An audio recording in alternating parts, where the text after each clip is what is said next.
All right, welcome back. Now we're going to focus on this back and forth between political parties, as you may have seen in some of the dailies today.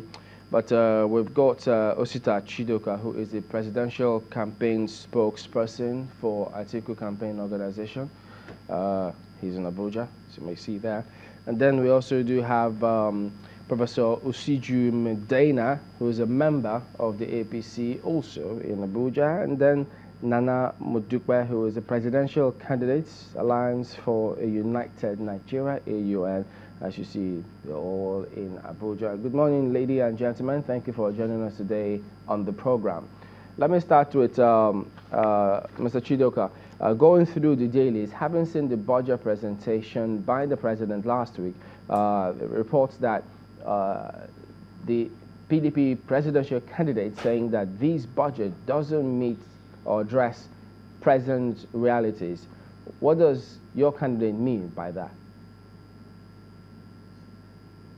Well, it simply means that this budget, as you can see, is based on very false assumptions.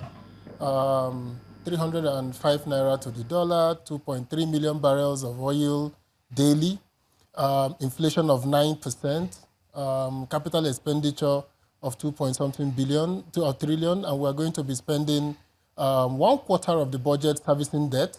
And also we have 4 billion for recurrent expenditures and all that. If you look at the budget, it's unlikely that the revenues expectations will sustain the budget. What does that mean? The government will go to another round of borrowing, either from the internal market or from external markets. Now, if they continue borrowing at the rate they're borrowing, with the very beautiful slogan, our debt to GDP ratio is low, which is very deceptive because we have to look at our debt servicing to our income, to our revenue. A man earns 100 naira a month and he spends 60 naira servicing his debt. That's definitely going to be a problem going forward. So I think that the basic assumptions of the budget underscores that the government is out of touch with reality. It underscores the fact that they are playing politics with a very serious issue. The nation is in crisis. The nation is at the point where Chief Awolowo warned Shehu Shagari that the ship of the nation is about to hit an iceberg. And you know the implication of a ship hitting an iceberg.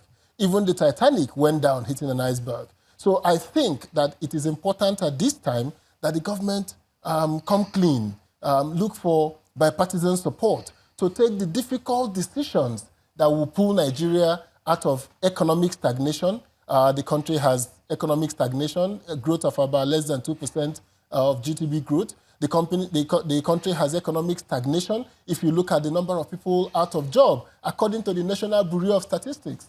Same thing with if you look at the issue of poverty, poverty has greatly deepened in Nigeria. Nigerians are poorer today than they were 4 years ago, than they were 10 years ago, and it's very sad. So I think that the government needs to come clean. This budget is almost like they are out of touch with reality. Of course, Nigerians have seen what the PDP have seen, that the government is out of touch with reality. Medaner's response in a moment, but I need to ask you, what do you mean by the government needs to seek bipartisan support?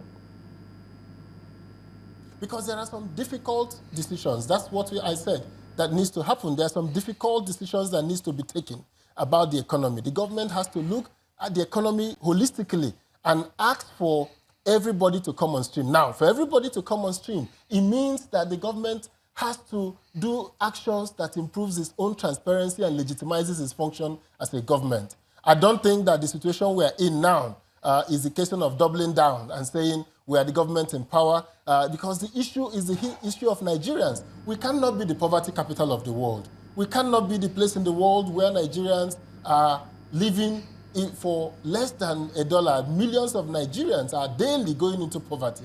So I think it is a critical issue. It is urgent. We cannot get 2.3 million barrels a day. It's definitely out of the question. We're doing about 1.9 million barrels currently. 305 naira is not the price of the dollar on the street. Everybody buys dollar for 360 naira. We know that. The multiple dollar exchange rates of years back cost us a major shift in Nigeria and led us to deep recession. So government needs to wake up from its slumber. It needs to wake up to the reality that they have driven this economy to a standstill. and needs to do something urgently we'll come back to you and talk about some of those key assumptions, indicators which you highlighted, especially that of the oil. But let's get Professor Medaner to respond to your submissions. Prof? You see, Chamberlain, what is happening in this country, most especially the issue of politics, you see people using, it's just a rhetoric statements. Sometimes you see people doling out data that are not factual. I hope your producer will go to his Google and just fact check what we are going to discuss here. Let's, because he said that we never had this worse, let me just give him reference to some of the, what PDP has done. If you could remember, in 2012, I think there was Nasima report where 800 companies closed down. He was talking about unemployment. And if you look at the statistic of the unemployment data, it was talking about the workforce, that is the labor force. That is that there are more people seeking for jobs. And what happened? More than 800 companies locked down. If you remember, they sold some of the companies that can absorb these people at a kind of peanut. You remember the Delta Steel that was valued at 1.2 billion. They sold it at $30 million. They sold the Alscon that was valued more than 1 billion at $130 million. Now you come to the Nikon, where Jumo Ibrahim, you remember what happened. They just gave him the company to destroy the company. This is just some of the things that lead us to this present situation. Now he's talking about the budget. And with this, let me quote Ngozi, that he was a minister during her time, and she made mention in 2014 that most of the states in Nigeria, they are going bankrupt. That is almost 14 states. If you could remember, on the 6th of July 2015, the president approved 1.2 trillion to bail out some of those states that were going bankrupt. This is as a result of the kind of things they have done. Let me refer him back to what we earned in oil revenue from 1958 to 2015. We got like 96 trillion. From 2010 to 2015 was 51 trillion. I challenge Chidoka to show me palpable and conspicuous project that his government, that is the one 51 trillion, a project they initiated from 2010 to 2015, a project they initiated and completed despite the earning. There is no time that we had such amount of money, and up to now, we don't have anything. Now, this is a government that inherited a cover-up recession, because let me give you the town hall meeting in 2010, where Sanusi Lami the Sanusi cautioned the government that if they continue spending this way, the inflation will get to 18%. The dollar will get to almost 500 naira exchange. And it has happened. It has come to pass. So all these things were going, and I challenge them. The FCT, here in FCT, almost 1 trillion naira that they left in FCT. Prof, can you hear me? In the country, where a government that inherited... Prof, if we just, if I may just come in here. I think the question about the oil prices and the assumption made on that, $60 per barrel, is that prices are currently at about $47 per barrel.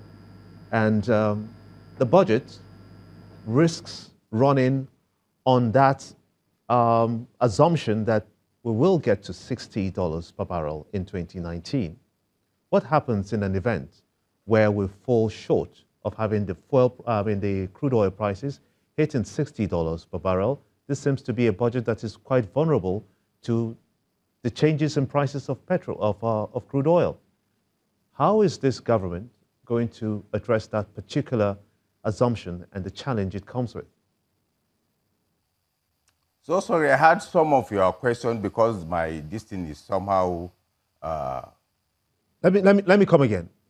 I said the current price. I had just the current. Your question. Can you let me say it please? again.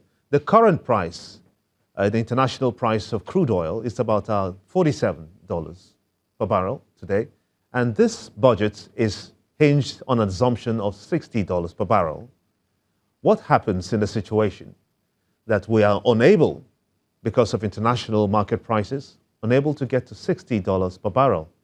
What would you say to people who feel that this budget is quite vulnerable to the change in oil prices? You should know how this government came in. When the government came in, how much was the price of crude oil? And the government succeeded in placing some things, and we have seen it probably, and the achievement of the government. Actually, this government, if you look at it, is a government that is prudent, and we all testify to that. And up to now, the opposition failed to mention one person that actually was kind of indicted. So the issue is, when you have a government in place, and the budget, as you said, is a forecast, and the government definitely will work on everything that comes its way. So this is how government should work.